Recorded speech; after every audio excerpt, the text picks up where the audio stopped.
Welcome to APA's 23rd Town Hall on COVID-19. My name is Billy Zadek, Standards and Codes Administrator for APA. Allow me to review a couple of housekeeping items before we start. All attendees are in listen-only mode.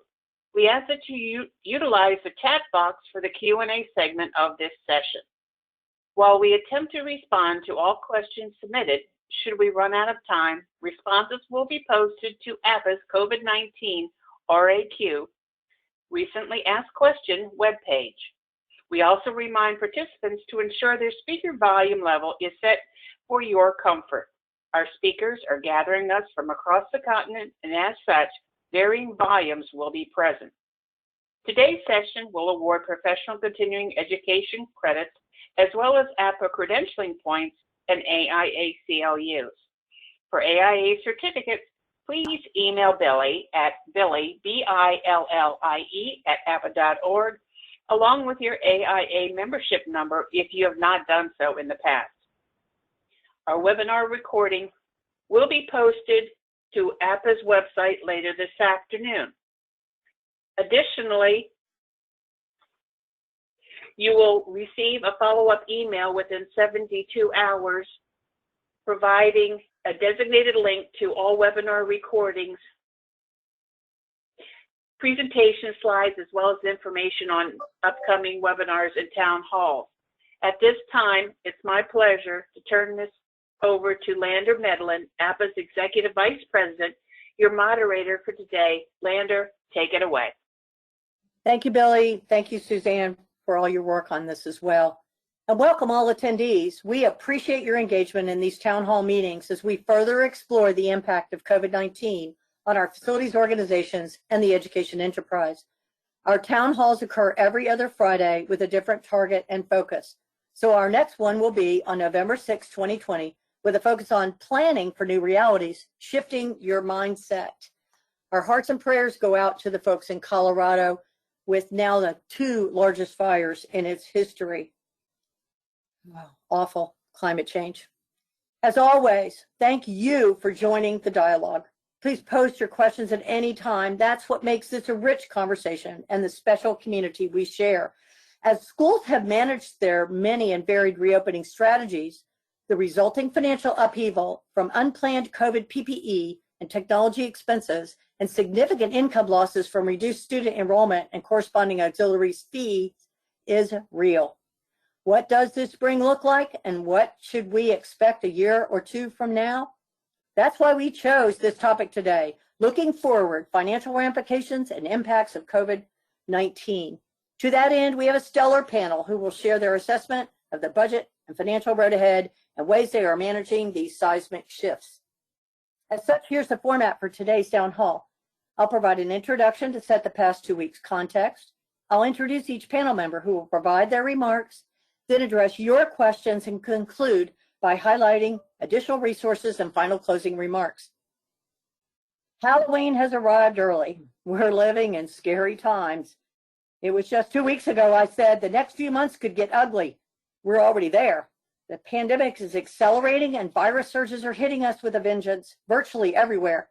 Case in point, the number of confirmed cases of the coronavirus illness worldwide climbed above 40 million this past Monday, from 30 million in just a month, while it took 6 months to go from a first case to 10 million, indicating that the spread is accelerating exponentially. The U.S. continues to lead the world by case numbers and fatalities.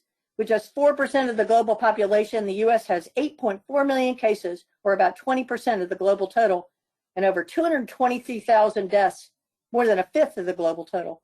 While treatments are getting better, many people are still dying. The U.S. is averaging over 60,000 new COVID cases in a day, triple what the daily average was back in June. And I was just told that Canada's provinces just hit its highest one-day peak yesterday. Unlike earlier outbreaks that were concentrated regionally in the Northeast and South, the virus is simmering and intensifying at a worrisome level almost everywhere. 12 states set 7-day case records this week, with the majority of states on the rise. Another troubling bellwether is hospitalizations, which are up in many states. When we saw this kind of transmission earlier in the pandemic last March and April, the virus hadn't seeded everywhere. This surge has the potential to be way worse than it was than either the spring or the summer, as cooler weather forces people indoors. And so many Americans, I don't know about Canadians, feel exhausted by months of restrictions. And a recent surge of cases in Alaska offers a cautionary tale of pandemic life in cold weather. One city mayor said, "We kind of thought we'd outsmart it, but you can't outsmart this virus." He's right. We do not have this virus under control. And in sharp contrast to the spring, the rituals of hope and unity that helped people endure the first surge of the virus have given way to pandemic exhaustion and fatigue, frustration and impatience with restrictions, thereby creating new risks as COVID cases soar. Now, the outbreaks and a rising sense of apathy are colliding, making for a dangerous combination threatening to exacerbate the situation. We cannot fall into this mix of resignation and heedlessness. We must use public health measures to help us safely get to where we want to go. This truly is a harrowing time, and people have to be careful. Although all the statistics show we are in a new wave or rising positivity in COVID cases, health experts say we can help get the virus under control by heeding guidelines touted by officials for months, avoiding crowded settings, keeping a distance, keeping small gatherings outdoors, and wearing a mask. So stop and ask yourself, what can I do to limit further infections? Relentlessly apply the 3 W's. Wear a mask, wash your hands, watch your distance, and box in the virus through strategic testing, rapid contact tracing, supportive of quarantine, and effective isolation. Now, the FDA just approved remdesivir for treatment of COVID patients to reduce their hospital stay. That's good. With respect to COVID vaccine trials, stumbles are a normal part of the development process. These pauses or halts are meant to allow an independent board of scientific experts to review the data and determine whether the event may have related to the treatment or occurred by chance. Still, the share of adults who say they'd get a COVID-19 vaccine hits record lows. Now, breaking news published on Wednesday, the CDC expanded its pool of people considered at risk of contracting COVID by changing the definition of close contacts, and likely to have the biggest impact on schools, workplaces, and other group settings. Health officials previously defined a close contact as someone who spent at least 15 consecutive minutes within 6 feet of a confirmed coronavirus case. The new guidance defines close contact as someone who was within 6 feet of an infected individual for a total of 15 minutes or more over a 24-hour period. Here we go again. Now, economically speaking, weekly jobless claims landed at 797,000 this past week, remaining stable. But 8 million people have slipped into poverty since May, as federal aid has all but dried up. And the rise in poverty has occurred despite an improving job market since May, an indication that the economy had been rebounding too slowly to offset the lost benefits. Small business owners face a tough road ahead, as 30% will completely exhaust their cash reserves by the end of the year. And Black small business owners face an even tougher plight at 43%. That said, the coronavirus hit economy needs more stimulus. COVID's imprint on higher education has been felt far and wide, dramatically impacting the financial landscape of our institutions.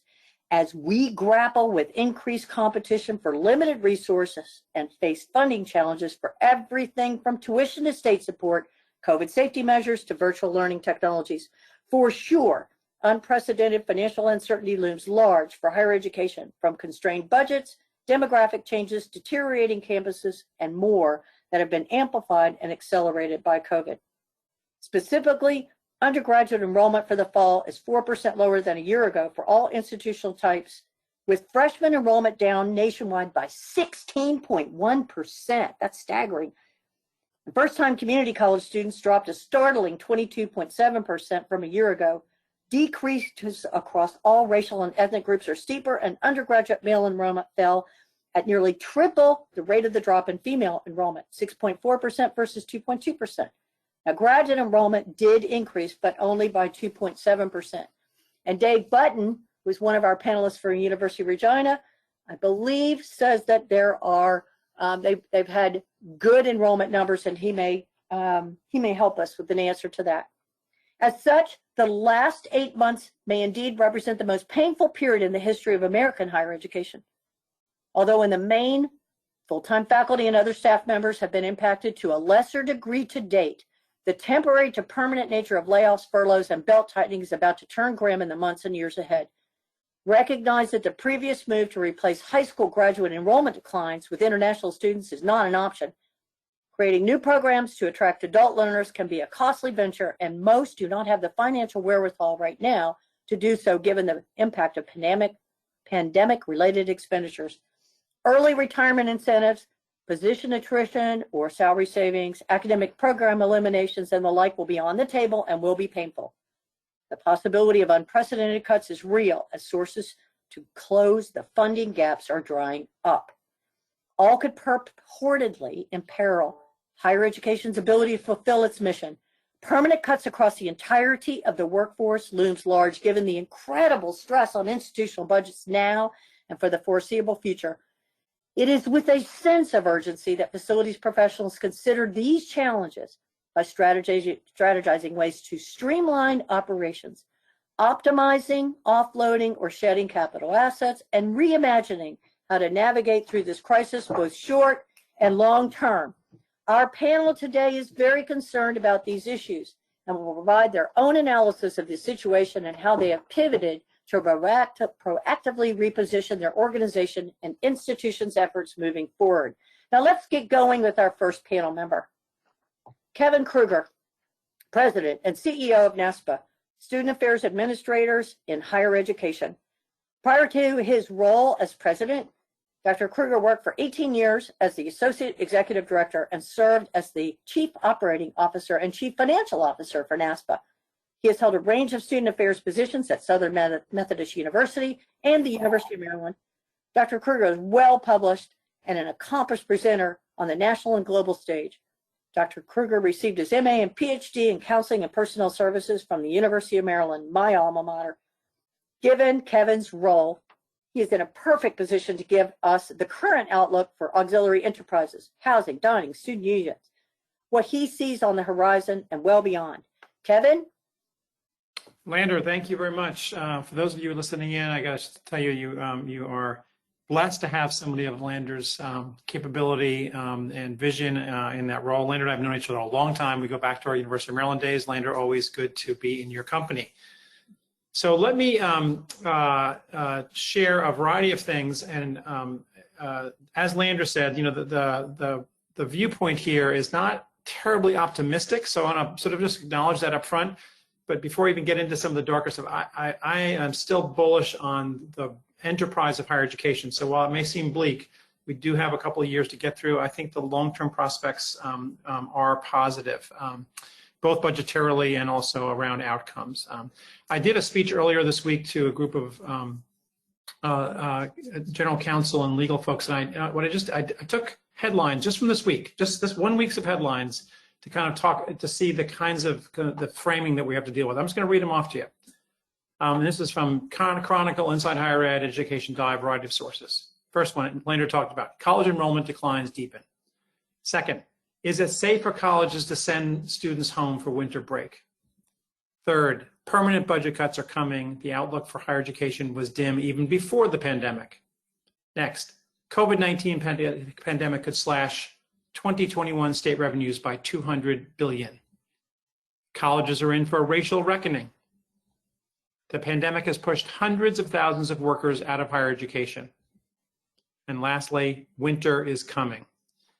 That's the stage for some about where some of the challenges are going to be, particularly as we think about the areas that you are responsible for on this call. Let me just first start with just a little brief bit of good news. We would not have probably anticipated in May and June that most universities, and you're represented here on the call, who decided to go either hybrid or in some cases fully live, have gotten through the semester as well as they have. I was talking to a colleague yesterday from a small private in Ohio, granted rural campus, they've had 0 cases. Now around them, they see some spikes coming. We can go to Clemson, has had cumulatively 4,000 cases. But actually, the planning and preparation that campuses have done to try to open their campuses as much as possible has been pretty successful. I mean, look, we're playing college football, which really would have seemed impossible back in April and May. We can argue whether these are good decisions or not, but in fact, colleges have done a remarkable job in addressing some of this. Now, let's look at the first aspect of that, and that is the cost of that. There are some embedded short-term costs in particular that we are really hitting institutions pretty hard, that are affecting their bottom line. And the first one is episodic. We're looking at this fall and then next spring and maybe even one more semester after that. But just the cost of opening in a pandemic has been enormous. I was asked to do an estimate by the American Council on Education, was lobbying Congress for more money for higher ed, and they were asking, like, what's it costing colleges to open? Not just all the things necessary to make it safe for students. And a mid-sized private institution in Florida, as one example, the vice president had said she was going to estimate, this is around June or July, it was going to cost them somewhere around $24 million. And she wrote me just recently in a text and said, hey, I wasn't that far off. It actually ended up being $25 million. That's a real hard cost that's unrecoverable. It's a sunk cost. And this goes for testing, contact tracing, all the PPE necessary, all the barriers that are being installed, the quarantined residence halls, or if you don't have residence halls, buying apartment or hotel space in the local community. As you all know, effluent testing, a term that we never would have thought we'd be using in higher education. All of that has really put us a dent in institutional budgets. The second thing that I wanted to just comment on, from a facility standpoint, union, housing, dining, recreation facilities. And so, the big challenge here is most places are not at capacity. That capacity is being driven by a couple things. One is just simply the desire to de-densify. And in some cases, it's driven by enrollment or individual choices students are making to occupy spaces in the residence halls and the perceived risks that families may have around that. But this is probably one of the more, crushing aspects of this problem. We gave back, as you know, a lot of money back in the spring when we went online. And now with the de-densification, we're just simply not getting the kind of auxiliary revenue that we would expect. And that there's no immediate solution for that. What the impact will be is, and already has been, as you know, is substantial furloughs and layoffs of dining hall staff, residence hall staff, in numbers that really are quite frightening. And so the impact on the labor force has been significant. I was interested to hear see in the Chronicle of Higher Education the numbers of staff that have been furloughed, laid off, and it's in the hundreds and hundreds of thousands of individuals. So the impact on people alone has been substantial. Let me also talk about another aspect of the financial part, at least for the student services component. It was well documented before the pandemic that we were in a bit of a mental health crisis with college students. Almost 1 in 3 coming to college with some sort of diagnosable mental health disorder. The pandemic has just blown that up. And so we're seeing, not just in college students, but in our country, of course, significant increases in the number of individuals who are suffering from anxiety and depression, in particular, substance abuse. All these kind of things are kind of fallen on the lap of college and universities. Well, how are we dealing with that? Well, when we're hybrid, or in some cases completely online, we still have counselors and counseling center staff who are trying to do as much as they can with live and in-person counseling. But there's been an explosion of additional services that are required. And so the advent of telehealth and telecounseling is another cost center that has been added to the bottom line of institutions. When we're dealing with out-of-state students or students who can't get to campus but still have some of these same mental health issues, we've had to increase the range of services and largely through this telehealth and telecounseling, which has been a positive development. In some ways, this will be something that we take with us after the pandemic, because I think it will allow us to reach a larger number of students in that regard. Another sort of thing I just want to comment on is that institutions are starting to grapple with, and Lander kind of signaled this a little bit. There is an equity challenge that is kind of embedded in what we're facing in our country. The disproportionate effect, in particular, on the Black and Latinx community in our country. For example, one survey, 66% of Latinx families have seen some sort of reduction of income. And almost a quarter of Black Americans are indicating that they have experienced a layoff in their family. And those numbers are significantly higher than than white non-Hispanic and Asian Pacific Islander. What that's meaning is that we're going to see challenges around access to higher education that we've never seen before. Not only is enrollment down, but enrollment around some of the critical underrepresented and marginalized communities is significantly down. We've seen this in FAFSA applications. FAFSA applications are down this year by August. We're down about 100,000 nationally. That's about a 5% drop. And all these, I think, are going to contribute to some of the long-standing challenges we have. This enrollment thing is interesting. We were talking about enrollment cliffs before the pandemic, but if you looked at the data on the enrollment in high school graduations, we actually were these years here up until about 2024, we were going to see some increase in enrollment, small, but the cliff wasn't actually coming to 24. So what this is going to do is accelerate that bottom line challenge that we're going to offer. And I think, some of it's affordability right now, clearly, and some of it's just that the other thing we're grappling with is that students just don't want to study online in the ways that we're asking them to do so. Over 75% of students are saying they're dissatisfied with the online learning they're getting at their institution. And so many students are just choosing to opt out and wait until the pandemic's over. And that, again, will have some long-lasting impacts on the bottom line. Mental health, for sure. Other issues, food insecurity. And so our dining services have had to provide different kinds of services, more locally oriented services. Housing insecurity is an issue for many of our students, continues to be. Domestic violence. The work we're doing is starting to look a lot more like social work than student services in many areas. The good news, we've redeployed lots of staff from areas that in areas that are not highly used. Union staff, recreation staff are being deployed into student success roles. That's a positive thing.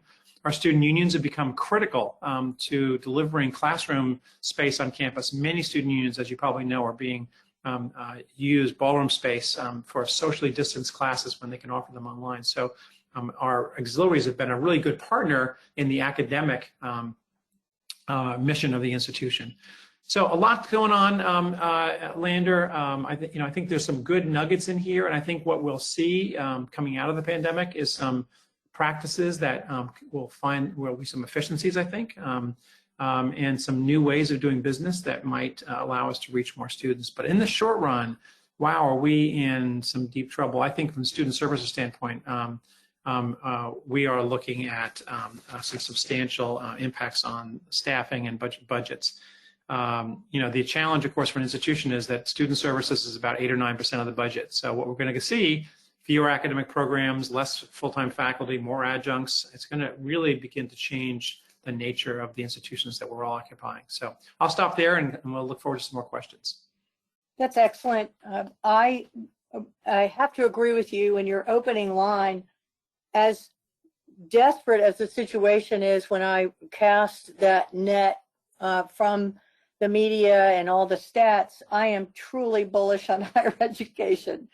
Always have been, always going to be. I do think that we will find ways. We are quite good at being innovative and creative and figuring out new ways of doing things. And I really appreciated that comment. Well, Lander, there's more, on that point, 7 or 8 years ago, remember everybody talked about MOOCs. MOOCs went in, that was the end of brick and mortar. Back when satellites first started beaming classes, we keep coming back to the fact that there's nothing replicates that in-person, the richness of the in-person environment in the residence halls, in the unions, in the dining halls, outside the classroom. That you can't replicate that. And what we're finding is that's what students really want, and they're really missing it. So I think when we get through this, there's actually the appetite for that on our campus is going to be higher than ever. I couldn't agree with you more. We've talked during these town halls, which this is number 23, about that very fact.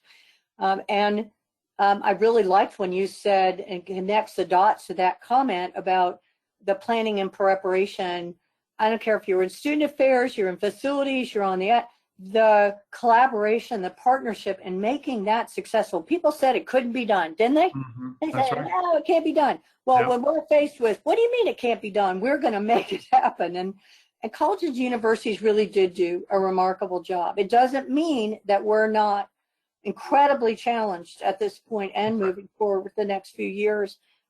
You did mention about the number of staff, just the temporaries and early furloughing, et cetera, was 377,000 people. That's what I know. And your area of responsibility took the biggest hits besides the adjunct faculty. So I know it's been really, really terrible. I was also struck, Kevin, by the enrollment of first time, the freshman class. Yeah. That was frightening.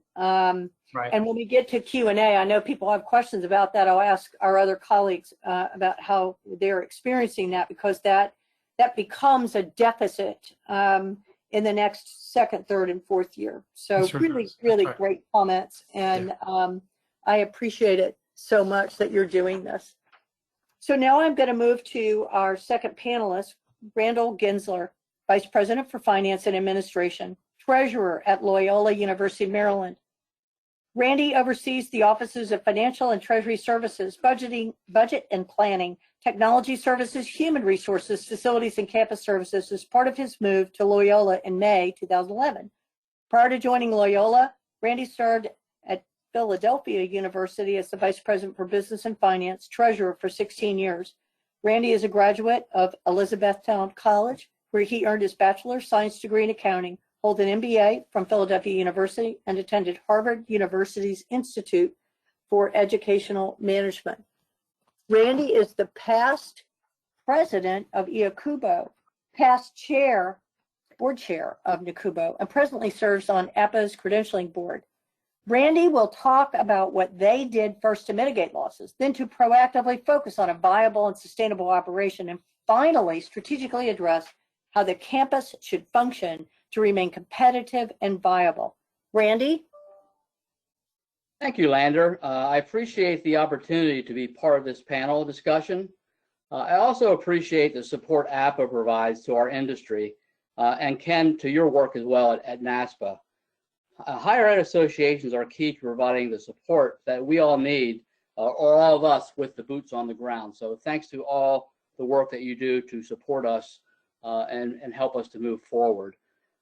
As Lander mentioned, I want to talk about what we've done at Loyola since this pandemic hit us back in March, and hopefully give you the insight as to the forward-looking position that we took across multiple areas when that crisis hit us.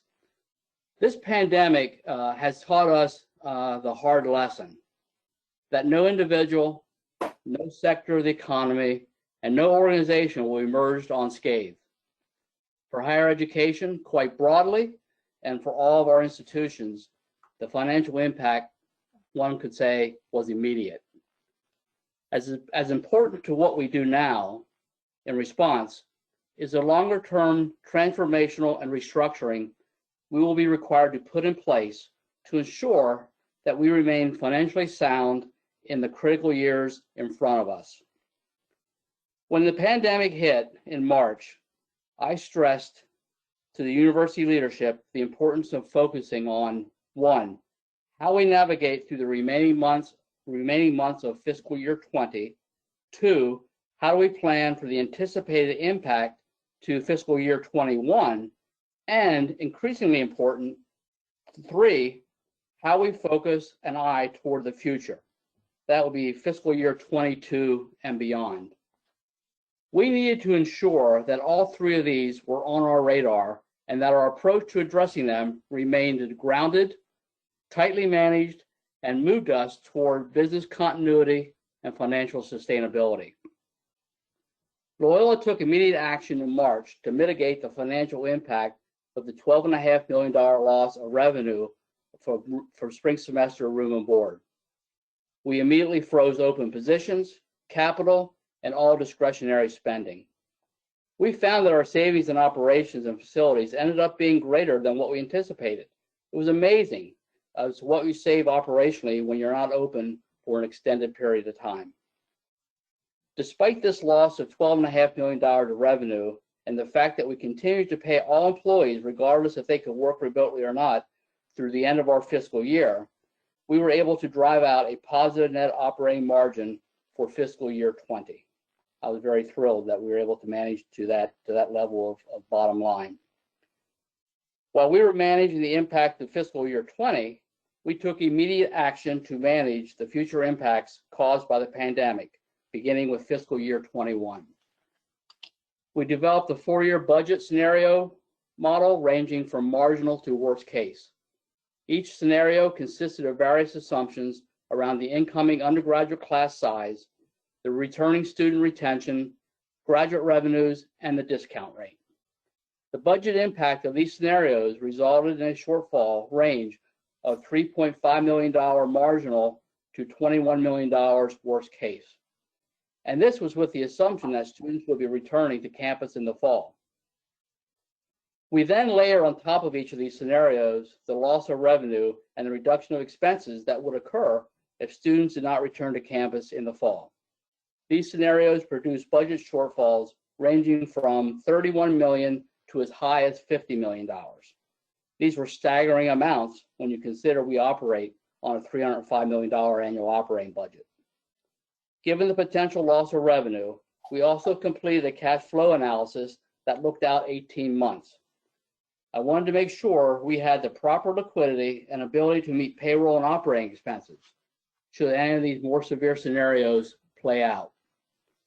Fortunately, given the initiative we put in place a number of years ago to grow our plant fund reserves, we did not anticipate a shortage of cash, even with the worst case scenario. This plant fund reserve normally supports capital and deferred maintenance projects. So as a result, we needed to put projects on hold to preserve our cash. I am sure none of you on this call responsible for facilities like to hear this. I too do not like it, as I am a strong supporter of identifying funding and advancing projects to address deferred maintenance. I know Lander no longer uses deferred maintenance. I forget the contemporary word she uses, but I'm still old school and call it deferred maintenance. We were, however, able to release a few projects in support of operating safe and legal, which has always been a high commitment on my part.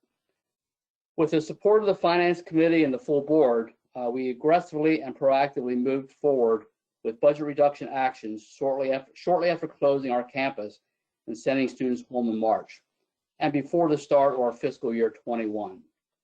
We knew that we needed to identify savings for the next fiscal year and announce them timely. Even though there remained a great deal of uncertainty, which, by the way, still remains to this day, we knew that waiting until after the start of our new fiscal year, it would diminish our window of savings opportunities. Initial steps included salary reductions, June and July furloughs, freezing open positions, and reducing the retirement contribution. We also froze the capital and funded depreciation line items. These were not easy decisions, but necessary. The first phase of reductions identified over $14 million in expense savings, which helped to offset the almost $10 million in COVID-related expenses that were needed to ensure a successful fall opening. Our facilities team was extremely busy this spring and summer, preparing for the installation of a 160-seat socially distanced dining tent, which included a full kitchen that was necessary to expand our dining venues. They put in place 10 large modular classrooms that could accommodate up to 30 socially distanced students in each, installed UV systems, filter change outs, signage. Well, I could go on and on. All I know that I am extremely proud of the job our facilities team did this spring and summer to get us ready. They did an outstanding job, and we're very committed to supporting the cause. When the decision was made in mid-August not to have students return, I lost $30 million in room and board revenue.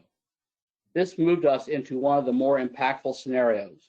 Again, we had been proactively planning around this possibility. We were able to immediately reduce expenses related to not being operational in the fall. We had identified an additional $8.5 million in operating expenses. We identified $8 million in dining expenses. We captured some savings from the canceled fall study abroad program and some under budget faculty salaries. We also had a second furlough for the months of September through December. These savings in the second phase amounted to over $20 million. So let me summarize what I just laid out for you. At this point in time, we lost $30 million in room and board revenue. We invested just under $10 million in COVID-related expenses with the expense reductions and other budget variances identified, and we are currently faced with a total budget shortfall of less than $1 million. I'm feeling good about where we are at this point in time, but recognizing that there remains a tremendous number of unknowns and that this year is far from over. Now, what about the future? The last of the three areas we are managing. While we are dealing with current issues, we cannot lose sight of the year and the years ahead. Questions we need to ask ourselves include, how will this pandemic impact us going forward, both operationally and financially? Will there be a paradigm shift of the higher education industry? If so, how will it impact the future education delivery model and how students prefer to learn? How will it impact the future need of on-campus facilities? Will we downsize our residence halls and campuses due to smaller on-campus enrollments? What will be the new norm around workforce needs and on-campus office space? Will remote work decrease the square footage requirements of office space on campus? How will affordability, demographics, and geography change our enrollments and financial aid going forward? These are all questions we need to be prepared to address so that our institutions remain in a position of strength and financially sustainable. This will require significant strategic planning and innovative thinking. So what do I mean by that statement? We need to be moving away from the more incremental practice and approach as it relates to traditional revenue and expense reduction strategies, and begin moving toward transformational practices like targeting new student populations, diversifying revenue streams, curricular reform, building partnerships, and evaluating mergers and investments to create new offerings, service, or programs. I don't have all the answers, nor have I advanced all these areas that need to be explored, but I do know that all of us will be looking at these different paradigm shift impacts going forward in our industry. So there's a lot to be done, and there still remains a lot of unanswered questions, but most importantly, it's staying ahead of it and looking forward. So I wanted to thank you for the opportunity to speak with you today. I wish you all the best as you manage your institutions through all these challenges during these unprecedented times. Thank you. Thank you so much, Randy. I really appreciated the first thing you said, that you took a forward-looking position immediately in navigating both through June 30, 2020, but then as you entered fiscal year 2021, and then that eye to FY 2022 and beyond. I like that you gave us, okay, what did you do to manage through that? And even though it was a really big number, the planning paid off, and the things that you needed to do. It didn't mean that it felt great. I'm sure the community It was difficult, and but I know you, and I know how you work through things. So you did it in a very human, people-centered way. The other thing I wanted to mention that you said there, those were some great questions that you asked, and they really do offer a way to frame solutions and think differently about where we're headed and what remains to be in a position of strength and financial viability. And then you gave some follow-on approaches, some really wonderful examples for, you used the term transformational change. And that is so important as we move forward. Incremental ain't gonna cut it. I've been teaching this change thing for a while, and that's absolutely right. So I was so happy to hear you say that and reinforce that that's the way in which we need to be thinking. So thank you very much. Now I'm going to go to our third panelist, Karen B. Donahue, Associate Vice Chancellor of the Office for Capital Facilities at the State University of New York, SUNY System Administration. Karen began in this role in 2009 and is participating as part of several COVID planning groups, both within SUNY and with other higher education institutions across the country. Karen is a member of the APA TCO Total Cost of Ownership Committee and participated in 2 APA Thought Leaders series publications. She is a licensed landscape architect and holds an MBA from SUNY Oswego. Karen has a compelling story to tell about restructuring debt service for the collection of institutions' residential facilities to defer their financial burden, along with their use of cash flow bonding. Karen? Thank you, Lander. I too appreciate being a part of this session, and so thank you for inviting me. Certainly, Kevin and Randy's comments resonate with me and the challenges faced by the SUNY campuses. But today I want to share a particular action SUNY took with respect to the challenges of the SUNY Residence Hall program and COVID's impacts on the Residence Hall finances. Similar to many other Residence Hall programs, the SUNY program is self-sufficient. There is no funding support from the state. All expenses, including debt service for capital improvements, are covered by the room rents from the students and a small amount of summer programming revenue. In the SUNY program, there are 495 buildings, 76,000 beds, 21.5 million gross square feet with an average age of 41 years, and an outstanding debt of $1.9 billion. In other words, it's a massive program. 25 of the 64 SUNY campuses are part of this program. Each campus is responsible for operations and the financial stability at the campus level, but with an oversight from system administration. At the system office, we look at the program as a whole, but we also review the individual campuses for financial health. When COVID hit us in early March, SUNY, along with many schools, made the difficult decision to move to remote learning and not bring the students back to the campus after spring break.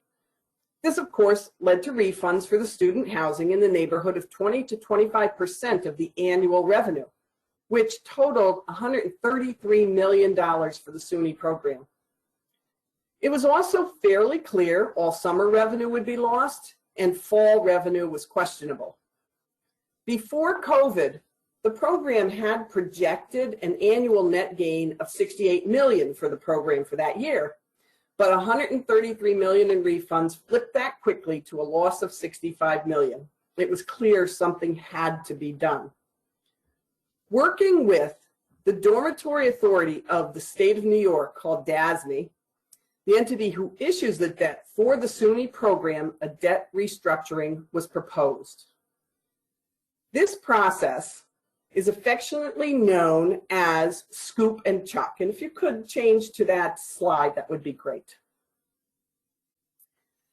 This restructuring took the debt owed for fiscal years that ended in June 21 and June 22, as shown by the dotted green bars inside the gold box, and scooped that debt and chucked it out to subsequent years, as shown by the orange bars, which sit atop of the existing debt, represented by the gray bars. This was done by issuing $328 million in new bonds. The cash from that sale is held in escrow, and it will be used to pay the debt service for the 21 and 22 fiscal years. This means that the revenue received by the campuses for these 2 years does not have to go to that debt service. It provides a cash flow benefit of $307 million to the system. Now, if you're paying attention to the numbers, the difference between the $328 million in new bonds and the $307 in cash flow benefit is the interest on the new restructuring debt. That's actually shown as 2 small orange bars in the gold box. It's a little over $8 million in each of those years, and it will be paid from campus revenues.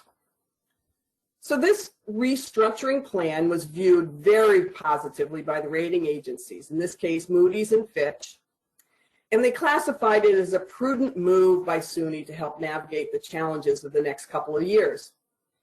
Moody's gave us an AA3, or affirmed our AA3, they kept us there, and Fitch affirmed our A+ rating, and both assigned a stable outlook. That definitely helped us with the keeping lower financing costs for this restructuring.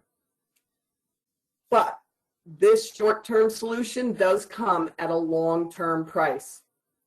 Not only is there an added $133 million of new interest over the 20 years of the new debt, and yes, this is nearly the exact same number as the refunds from the spring semester, but the overall program debt is much closer to the maximum allowable debt service, or MADS, which is shown by the dotted red line. Then that's based on covenants in the existing debt.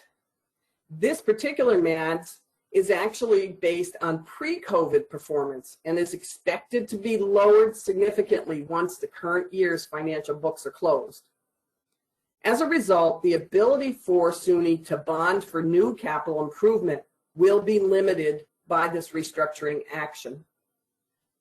We have advised campuses to watch this program very carefully over the next couple of years. If revenue increases and expenses are under control, we are strongly advising the campuses to set aside that cash that would have gone toward debt service and move it into a capital fund to be used for capital projects. Routinely, SUNY uses about 50 to 75 million in cash for capital work, in addition to the 150 to 200 million we use in bonded capital. We could increase the amount of cash used for capital using the excess revenues if we're lucky enough to have excess. But we don't have enough of a crystal ball to know if there's actually going to be leftover from this to be used for capital. And we also don't know when we're going to be able to bond again, being that we have a great potential to miss that required debt service coverage ratio that sets the MADS. Therefore, in April, we took the draconian action of stopping all capital projects which were not already in construction. SUNY doesn't bond for an entire project, but rather bonds for approximately 15 to 18 months worth of cash flow that we'll need for our actual projects.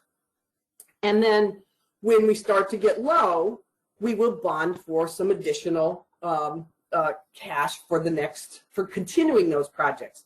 Many of our projects, if they take 2 or 3 years, could be in 2 or 3 bond series.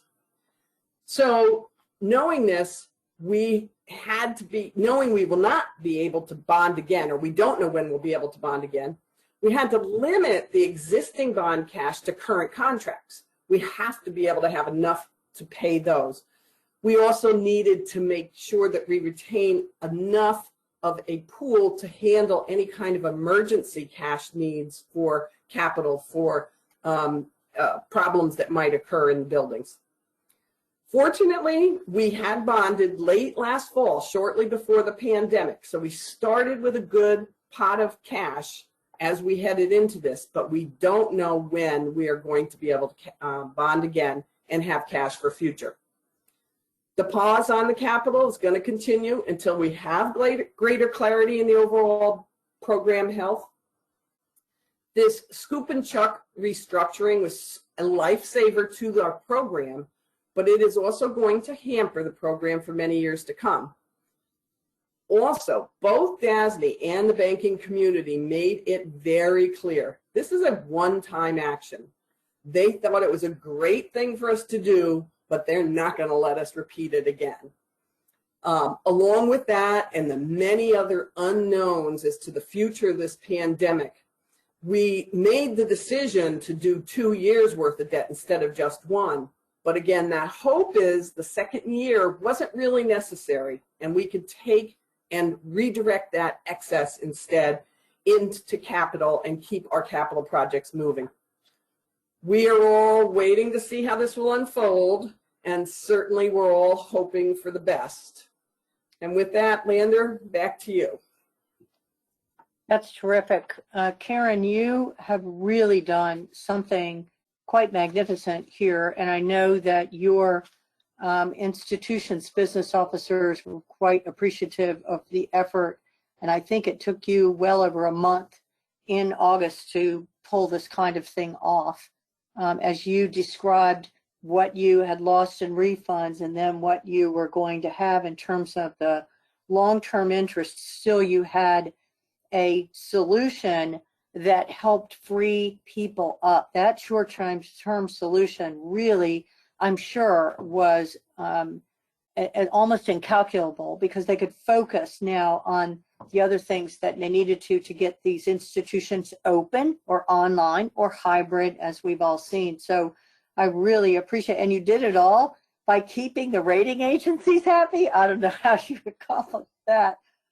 Pretty amazing stuff. So I'm really appreciative that you were able to tell us that story, and I'm sure we'll have other questions as we go along too. So thank you so much. Our fourth panelist is Dave Button, PE professional engineer, CFP certified educational facilities professional, Vice President Administration, University of Regina, Saskatchewan, Canada. Appointed to this role July 2006, Dave has leadership responsibilities for the basic logistics of running the university, and served for 11 years as the Associate Vice President, Facilities and Planning, also at the University of Regina. He also teaches extensively in the area of project management as an adjunct in the faculties of Graduate Studies, Engineering, and Business. He has a degree in civil engineering from the Royal Military College in Kingston and postgraduate degrees from the University of British Columbia in planning and the Canadian Forces Command and Staff College. Dave served for 22 years in the Canadian Armed Forces and on numerous association boards, but of particular note for us right now is CABO, the Canadian Association of University Business Officers, and APA's Board of Directors and its credentialing board. Dave will speak to the way they position the institution's commitment to care, compassion, and calmness, using a consultative approach with all departmental budget officers to address their gaps in revenue and unplanned COVID-related expenses. Dave? Hey, Lander, thanks very much. It's a pleasure to be invited and a pleasure actually to join back with many of my longtime APA colleagues that I know that are out there listening, and some had touched base as soon as they saw the invitation. It's a beautiful but cool day here in the center of Canada in the prairies. In fact, we had our first snowfall early last week. But unfortunately, that makes the challenges of COVID even more difficult, as all of our activities now need to move indoors. On the subject of financial ramifications, I wanted to talk about three things, but I'll warn you in advance that I've got a reputation of being a bit of the ultimate optimist, so they're maybe a bit more positive than what we've heard so far. First, I'll talk about how we've handled our challenges through a theme of care, compassion, and calmness. Second, how we've balanced our revenue losses with areas of savings. And then I'll briefly just talk about capital projects and how we're dealing with them, even though money's scarce, but now is the best time to do opportunities in buildings that are basically empty. First, let me turn to care, compassion, and calmness. Care, first and foremost, every decision we're making at the university puts safety first. The principle of care gives folks the authority to make decisions that take care of our community. Compassion does the same thing regarding students mainly, but also staff. As has been mentioned by a number of my colleagues, this is difficult times for the students. While we care for their safety and security first, we also have to realize their financial and mental health challenges. So we've made decisions to support our students wherever possible. A few big early moves were to increase bursaries substantially, to cancel parking charges, and defer rec and athletic fees. For the staff, our compassion comes out in us taking care of all of our entry-level positions. We have had 0 layoffs throughout, and that continues. No furloughs, no salary reductions. Indeed, if we had to do layoffs at the university, we all know that it wouldn't be the tenured faculty members anyway, but it would only touch our most vulnerable entry-level positions. So we've avoided all of that. Calmness. Calmness deals directly with how we address the financial situation. We are not panicking. As mentioned, haven't done the layoffs, and we've seen our budget challenges as a one-time phenomenon caused by this COVID situation. And so therefore our solution we see is one-time and making one-time contributions from deep across every unit on the campus. To make sure we don't create an ongoing problem, we recognize that we need to maintain stable core teaching and research, and that comes from investments in recruitment and retention and the learning experience. At this point, our enrollments are up. Our focus is on maintaining our international students. That remains, and fortunately, we're getting lots of help from both our provincial and Canadian governments. They've allowed students to register, but stay at home for now and get their teaching done remotely.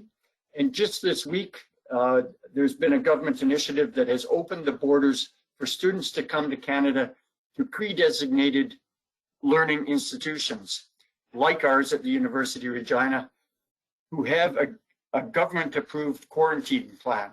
So this helps us maintain our recruitment and retention levels. And we feel that if we keep our core stable, then all we have to do is solve this one-time revenue gap.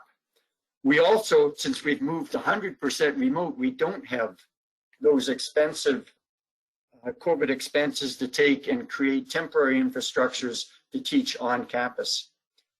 So how are we solving this one-time revenue gap? We're doing that through a broad consultative process involving all budget managers across the campus. We've met personally with every dean, every unit financial officer to determine what contributions they could make by digging deep into every aspect of their operation. The reality of our campus, like many, is very decentralized.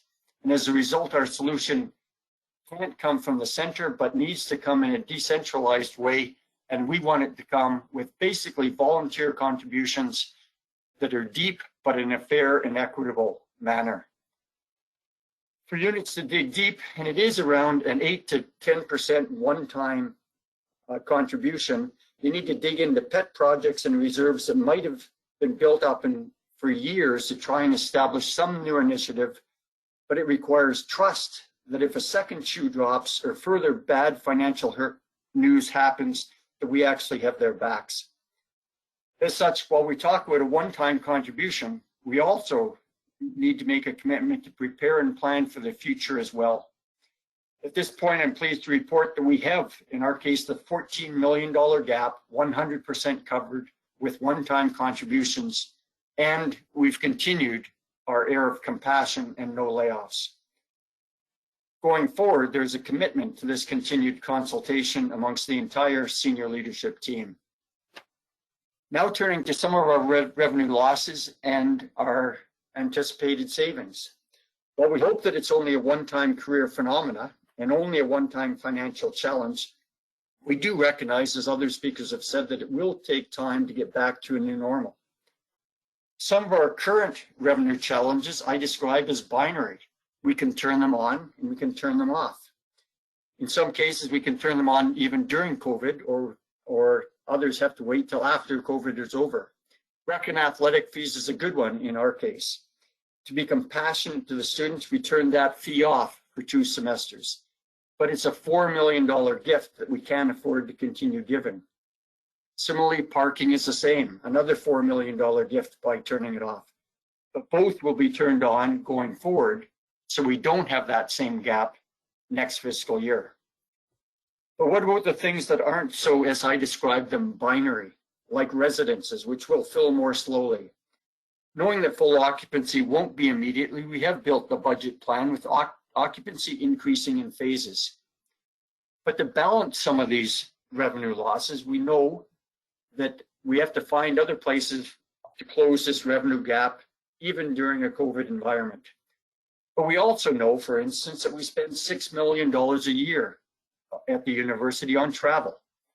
Probably a similar amount, at least in hosting, food, drinks, entertainment, etc., for our traditional celebrations and hospitality events, which have generally stopped as well. We're spending $1 million less in printing during COVID. So we need to recognize and capture these areas of savings so that net, we're optimistic that these will indeed net out for the most part. But to also help, we need to take and look for other opportunities and new opportunities. Our spring-summer sessions saw an increase of 20% in enrollments, despite being 100% remote teaching at that time. Our fall is up about 1%, even though we're about 95% remote teaching right now. And through this, we've seen new opportunities and new markets open. One of the most important and most encouraging is a 15% increase in Indigenous learners from remote reserves. We're learning, of course, that in a remote teaching environment, students now have the ability to access education from anywhere without travel. We need to capitalize on that. We're also looking at creating other areas, more credentials, more short-term courses, other specialty training, all through our continuing education department, as new skills are necessary in this new environment. We need to seize these new revenue opportunities to help address our new financial challenges. So once again, net, we have some wins to match some of the losses that we're all seeing and speaking about. But we're not cutting and slashing to close our gaps, but looking forward as to what is best for our team and our students, and in fact, trying to invest in the right locations. Now, just a little bit about something a little bit closer to home for the facilities folks is how we're handling capital projects. We all recognize that there could never be a better time to get work done on campus. Most of our buildings are virtually empty, and scheduling around students and classroom usage, while nearly impossible in some locations in a normal academic term, is a cakewalk now. We also recognize that better pricing and less restrictions on contractors for our capital work exists in this environment. So there's never been a better time to maximize our project activity. However, capital funding is scarce. So many of the savings that were offered to come and close our gap were actually units canceling some of their desirable projects. So centrally, we're trying to pick these projects that are best done at this time and shifting priorities to be able to do so. We know that this is a good investment. So as a result, our planning, design, and construction group remains as busy as ever as a result, and the campus will be better for it. I'll stop there and look forward to questions, but indeed it's challenging times, and it's conversations like this that I think will help everyone. Hopefully we can help a little bit with our experience here at the University of Regina. Thank you very much. Thank you so much, Dave. It really does give a very nice perspective on what's happening in Canada, and that you dealt with the morale early on by your 3 C's approach and getting volunteer contributions so that everyone had that kind of buy-in to get to that one-time contribution. I know it was difficult. It's never easy. And it did require that T word called trust. You have built that over time. I know that institution, and you've done amazing work. Your entire leadership team really doesn't just talk it, you walk it. And that's so important. So the commitment that you've gained as a result is going to serve you well over the long haul. I did like what you were looking at in terms of the expenses that you saw don't exist now. Okay, so we could use those. And then this idea of looking for very new revenue opportunities. I was struck by your comment of a 20% increase in enrollment, even though, because to reflect back on what Kevin said about the loss of enrollments, who students really want to come to the campus, and we'll talk about that in a minute, but that's a really good sign that they're starting to see that they can access incredible education from anywhere. And that's a great way to get to this net, right? So very much appreciated. I liked your last portion too on capital projects, doing the ones that you know you're never going to get to because you can't. This really makes a big difference. So what I'd like to do now is go to some questions that folks have. And I do have one for Randy. So I'm going to key in on you.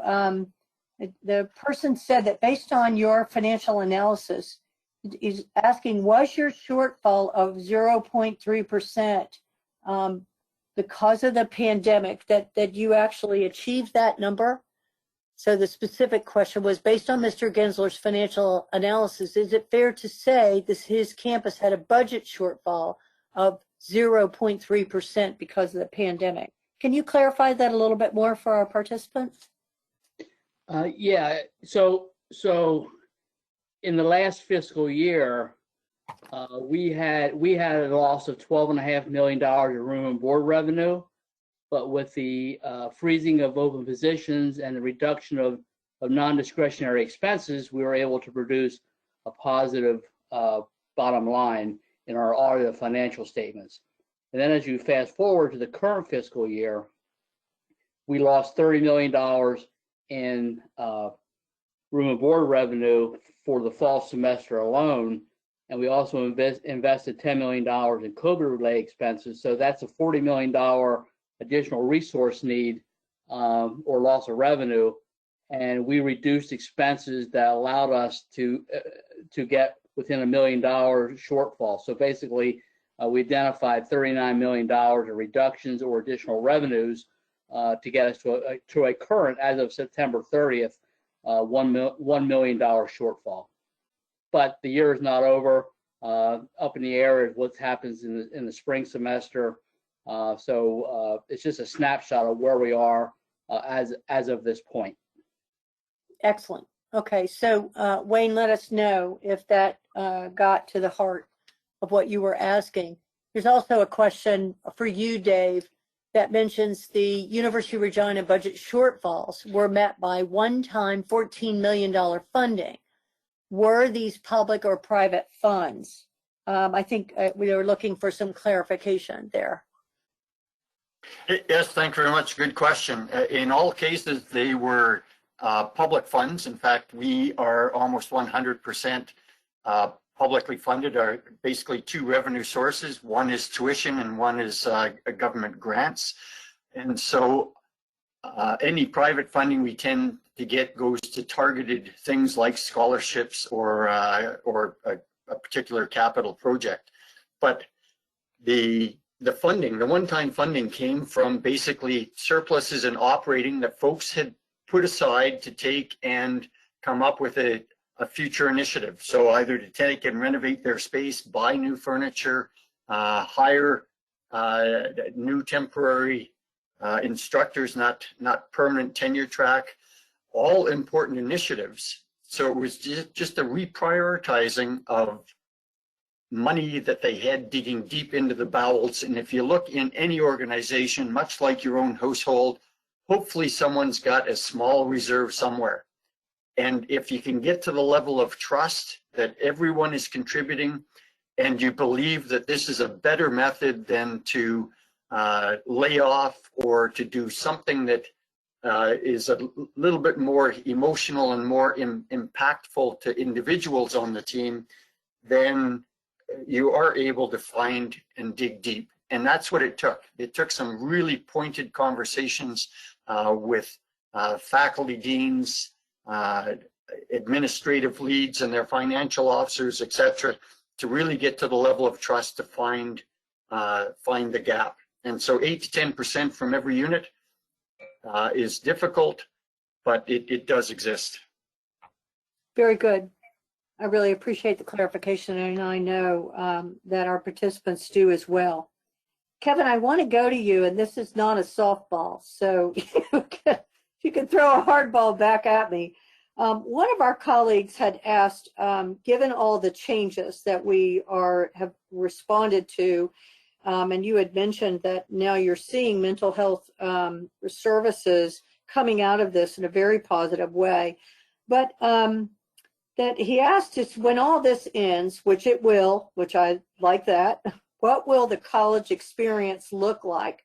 I would love, Kevin, for you to weigh in on that, and then maybe the others could think about it as well. But he said, I don't believe the experience is elastic and will bounce back to what was, nor do I believe it is completely plastic, changing shape forever, but it will be different, and we need to be responsive to those changes. Can you sort of think on what that college experience you think might look like? This is the interesting crystal ball, right? Yeah, I think it's a good question. I agree. I mean, I think it's easy. It's easy. I believe, and I think most people do, that not just in higher education, but in many aspects of our life, that we won't go back to the way it was. That the pandemic will have a longer lasting impact on the way we do a variety of things. You know, one of them I mentioned. So 5 years ago, when we surveyed counseling center directors, only 5% were using any kind of telecounseling of any kind. In fact, that community was largely opposed to non-in-person therapeutic services. And now, of course, the only way, in many ways, the only way to meet that need is through telecounseling. We've seen the same thing in the health industry, right? You know, the idea now of having to wait weeks and weeks and weeks for an appointment and sitting in a doctor's office may be changing with the advent of telemedicine and video technology. So I think, you know, the large picture is higher education will become more hybrid. There's no doubt about that. I don't believe it will become an online venture, but it will become more hybrid. We were already moving in that direction anyhow. And I think what we will do then is have a range of ways in which we engage students, both virtually and in person. Let me give you another example. One of the challenges that we face around equity and completion is that we know that there's an attainment gap for Latinx students, Black students, Native students, low-income students, first-generation students. And one of the levers that we know works is more mentoring and coaching, individual attention to those students that helps them get across the finish line. I think what we're going to see is, because right now that's the only way we're able to interact with some of these students to help them and give that support necessary. More virtual advising, more virtual coaching, more virtual mentoring opens up opportunities to reach students that perhaps are commuters or have full-time jobs or part-time jobs or can't get to campus. So I think in some ways we're going to see a reconfiguring of the ways in which we interact with students that will be permanent. Won't always require students to come and meet with us face-to-face. That, I think, creates an enormous opportunity for us as we're trying to maximize services. What this means, though, is the people on campus, on the ground, less specialization, more generalists. And that's a trend that I think we're starting to see. University employees who have been asked to do 3 other things than what they were hired to do, that generalist role, I think, is going to become more and more critical going forward. So I think you're right. There'll be some aspects of campus life that will remain the same, but I think the ways in which we engage students, in particular our most high-risk students, I think we've learned a lot about how we can maximize that in the online environment, and that will be a net positive for our institutions who have been struggling with how to do that prior to the pandemic. No, I couldn't agree with you more. We have, as an industry, have worked very hard to get minority and at-risk populations of students into. So if we can further solve the affordability, accessibility problem that we both mentioned in my introductory and your comments, this gives us a real opportunity to achieve the net positive that you're talking about. And I really love your comments around that, because it's all about the student experience. You know, Lena, one more thing. You guys are going to get some other questions, but let me just throw this out there, and it can lay for a minute. But that so many more now institutions are going to SAT or test optional. largely because it was difficult for students to find that space, but also addressing some of the challenges around the SAT and ACT.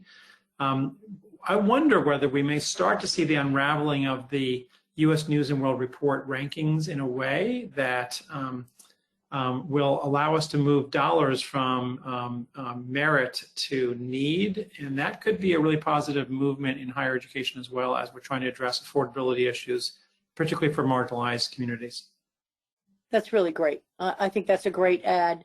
I have a question now that I'll tee up for you, Karen, and then maybe others, Dave or the rest of you might want to chime in as well. And it really is quite a nice follow-on to what we just talked about. And that is, how do you see this pandemic changing the delivery of education in 2 to 5+ years with regard to bricks and mortar? Really like how this is a nice follow-on.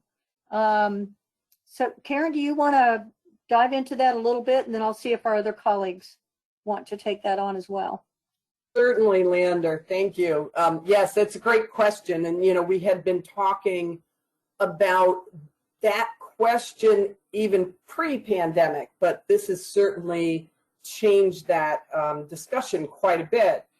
And I think that one of the things that SUNY is seeing and experiencing is that students are thinking to stay closer to home, be able to not have to live into the residence hall. So, you know, SUNY's got a campus within 30 miles of every New York State resident.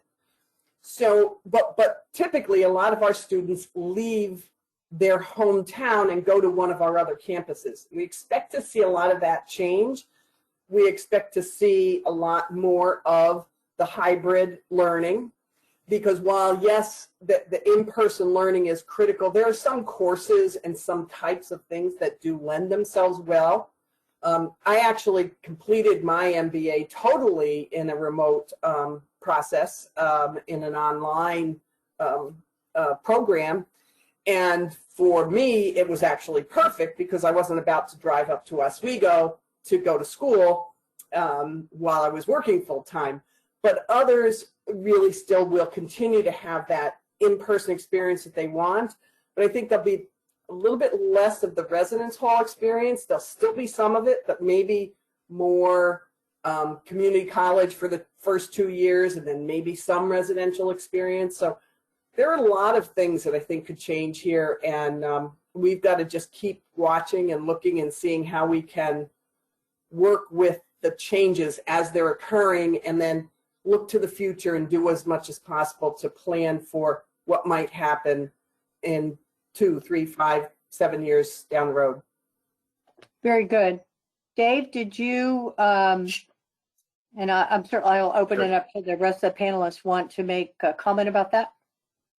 Hey, for sure, I'd love to comment. And this is one of those things: never waste a good crisis. There are some absolutely fantastic learnings coming out of this, and what we need to do is take and seize the best, take the best of the old-fashioned ways and take the best of these new learnings and adapt appropriately. So I don't see bricks and mortar disappearing totally at all. There's aspects of teaching that we're finding that students like, and opportunities. I can see we were growing online teaching before COVID anyway. So I think it was a bit of a natural. I see it growing even more. But we've even recently struck a committee to take and look at permanent working remote. So basically opening up our expectations. We were always, the standard would be every job was had an office and had an on-campus location, but I think we're realizing that there are some jobs that can be done better remotely. And so how do we take and adapt to that? And we look at how many empty offices in particular there are right now, and say, well, we can do it better. There's always been that open office concept debate and such. I think this just gives more data and experience to take and move beyond that. So I think there'll be some reduced pressure, but bricks and mortar will not disappear. Yeah, I really like that. I captured the word adapt.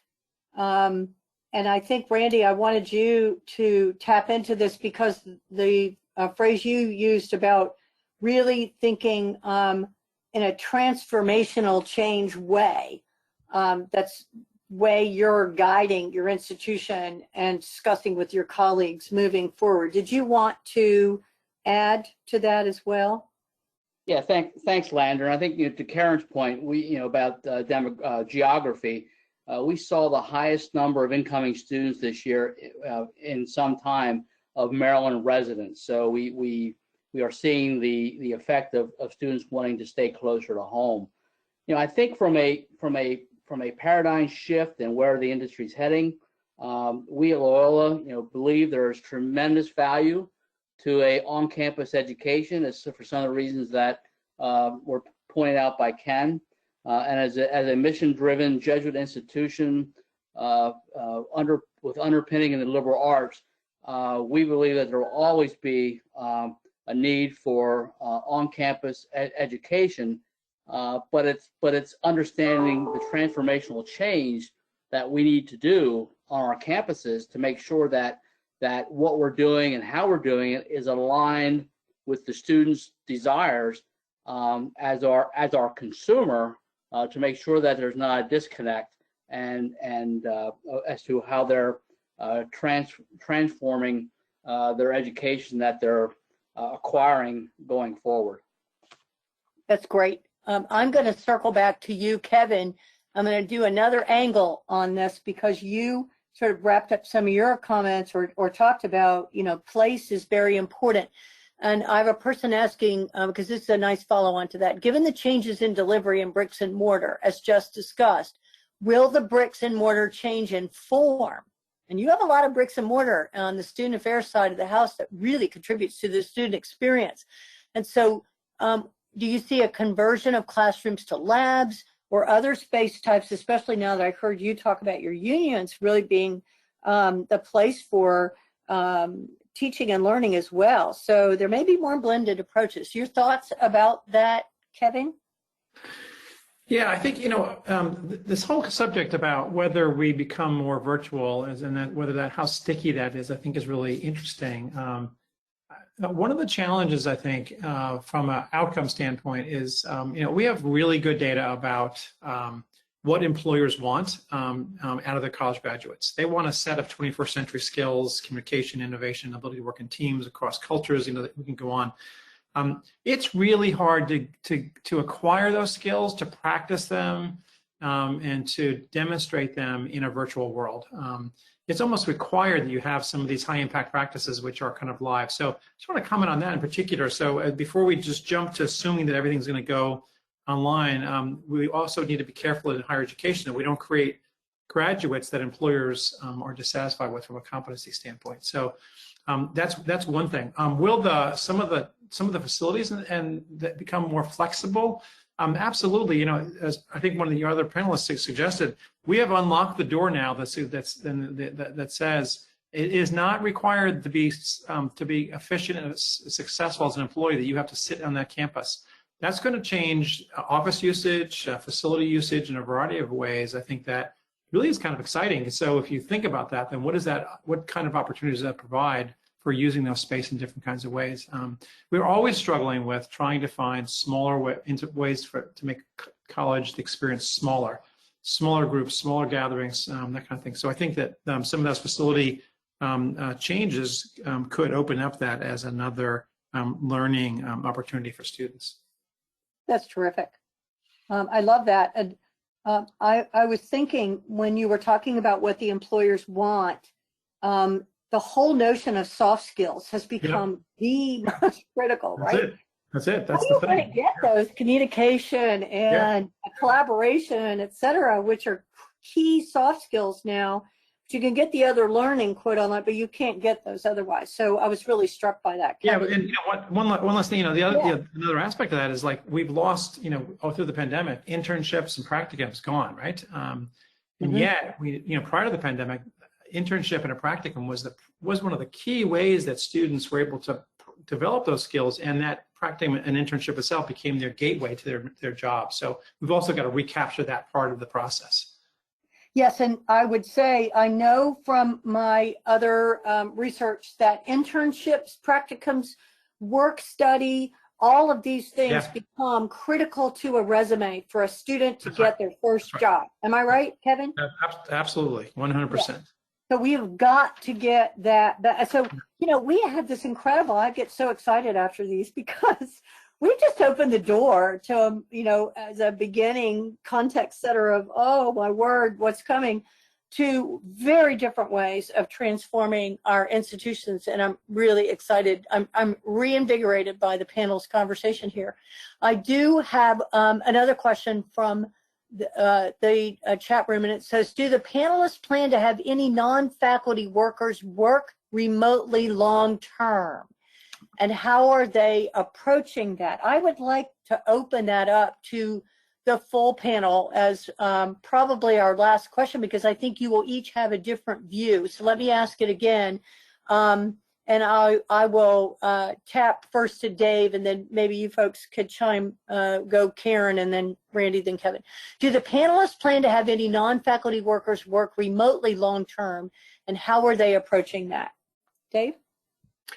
Yeah, we're definitely considering that. In fact, we just at the executive team approved a committee being formed to take and study this. We think that it's something that has an awful lot of there's a lot to it to answer the question in terms of what positions work best. There's individuals in some cases that think that their job might be best in that format, but there's implications in how you work as a part of a team, and of course what the support services are, and there's many questions about equity. So what we've done is we've struck a committee that will start with their goal to report by March with a final policy for the campus. That's really excellent, Dave. And it really does need that broad based approach. Karen, did you want to tack on to that before I go to close? Yes, we absolutely are doing this, and it is something that has always been a struggle being a state institution, because we are governed by some state rules and regulations as state employees, and there's always been this sort of reticence to allow remote work, and this has sort of forced the issue, shown that we can be very successful, and is opening it up to say, hey, how can we take advantage of reducing the amount of people at the offices, making sure that, you know, you have the right tools. I mean, that's a key piece of it, and that was a real struggle in the beginning, you know, getting everybody what they needed to work from home. But yes, we see this as a long-term, permanent type of solution. We also need to study what's the best way to implement it, but I see it absolutely being something we're doing for a long, long time. Excellent. Okay. And I wanted to give the, before we go to close, I wanted to address, there was a question about, does APA have input via requested support or counsel to any U.S. or state departments such as Human Health Services? We don't have direct access. We work through the American Council on Education and the Washington Higher Education Secretariat to give voice to those agency relationships and the governmental advocacy. But we also have really great relationships with the Council of Higher Education Management Associations, CHEMA, that Kevin and I are members of, and to get to for American College Health Association, which we had Dr. Huey on a couple of times. So we have a fair number of resources. I do not know where you might have been going with that. You can certainly talk to me offline, and that's lander@appa.org. And then there was a final one on public-private partnerships, which was mentioned. And indeed, I asked the panel beforehand, and none of them are engaged in public-private partnerships at the moment, although those may be addressed in our next follow-on session, which is going to be November 6th with that planning group. So let me go to close to make sure I'm cognizant of your time, to introduce APA's newest virtual classroom delivery. It's called APA Facilities Symposium, AFS, November 16 to 18, 2020, with registration now live to make sure you continue your professional development. Download our newest tool. We got an app for that called APA 365. Try it out and stay connected 24/7. We have a continued standing call for images on COVID-19 engagement. And there's a slide showing all the other available resources, what you will get from us as well. Please save the date for our town hall 2 weeks from now, Friday, November 6th, as we address planning for new realities, shifting your mindset. As I close, unfortunately, we are wandering in a massive sea of despair. Yet I would suggest hope springs eternal in all of us. I recognize and fully appreciate our bodies, our minds, and our spirits are tired, are fatigued. However, when we are challenged, we resolve and evolve to press onward. Tough times don't last. Tough people do. Thank you for the opportunity to serve you. I thank our panel. Have a good day and a great weekend. We hope you will join us in 2 weeks, November 6th.